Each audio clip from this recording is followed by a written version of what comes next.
আল্লাহ তাআলা আমার মনের আশা যেন পূরণ করে। দেখেন এত কষ্ট করে একটা ঘর তৈরি করছি মাটি দিয়ে, পুরোটা এটা মাটি, কম খরচে একটা ঘর তৈরি করলাম। আপনারাও চেষ্টা করবেন কম খরচে সবসময়। আসসালামু আলাইকুম ওয়া রাহমাতুল্লাহি ওয়া বারাকাতুহু। আজকে আমি আমার খামারের গরুর ঘর রাখার জন্য একটা ঘর তৈরি করেছি। তাই আজকে আমি মাটি কাটতাছি, কারণ হচ্ছে যে ঘরটা তৈরি করেছিলাম এই জায়গাটা অনেকটা নিচু, যার কারণে আমরা এই ঘরটা আমাদের আবার উপরে এক হাতের মতন এক হাত উপরে মাটি দিতেছি। কারণ হচ্ছে এই ঘরটা যেহেতু নিচু, বৃষ্টির পানি আসতে পারে, তার জন্য এই ঘরটা আমাদের আজকে মাটি দিতেছি। কারণ অনেকটা রোদ, তারপরে আমাদের অনেক কষ্ট হয়ে যাচ্ছে। কারণ হচ্ছে আমাদের এই কাজটা করতে হবে, কারণ হচ্ছে আমাদের করগুলো রেডি হয়ে গেছে। এখন আমরা করগুলো স্টক করার জন্য ভালো একটা জায়গা একটা নির্বাচন করে, যাতে করটা যেন গরুর জন্য সুন্দরভাবে রাখতে পারি।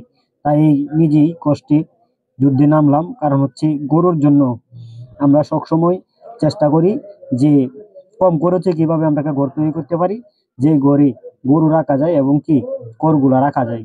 তাই আমি আমার এই ঘরটা তৈরি করলাম।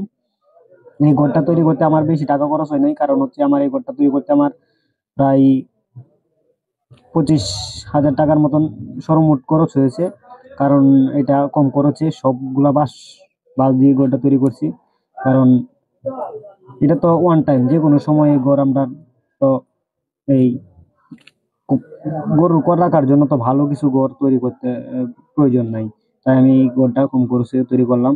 তাই দেখেন মাটি কাটতেছি, আল্লাহর রহমতে কষ্ট হইতেছে। তারপর কিছুক্ষণ পর পর আমরা রেস্ট নিই, জিরাই, জিরানোর পর আবার পানি টানি খাই, আবার আমরা এই কাজে আবার লাগি। দেখেন এই ঘরের জন্য নিজের হাতে আমি এই মাটিগুলো, সাইডের মাটিগুলো চাপ দিয়ে বসাই দিতেছি পানি দিয়ে তারপর নরম করে, তারপর চতুর্পাশে সাইড দিয়ে বসাইতেছি সুন্দরভাবে, যাতে এই মাটিগুলো সরে না যায়, যাতে বৃষ্টিতে কোনো সমস্যা না হয়, যাতে মাটিগুলো ভালোভাবে বসে থাকে।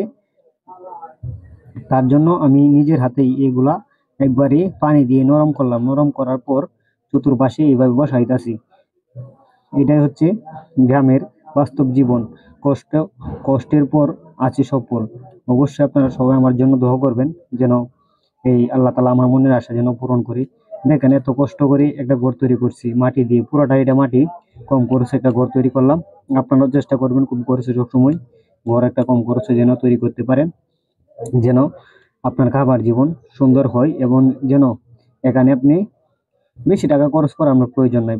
আপনি পরবর্তীতে আপনি বেশি টাকা খরচ করবেন এখন, যেহেতু আপনার জীবনের প্রথম। এই যে দেখেন এই ঘরটা তৈরি করছি, প্রায় 25,000 টাকার মতন সর্বমোট খরচ হয়েছে এই পর্যন্ত এই ঘরটা তৈরি করতে। আল্লাহর রহমতে এটা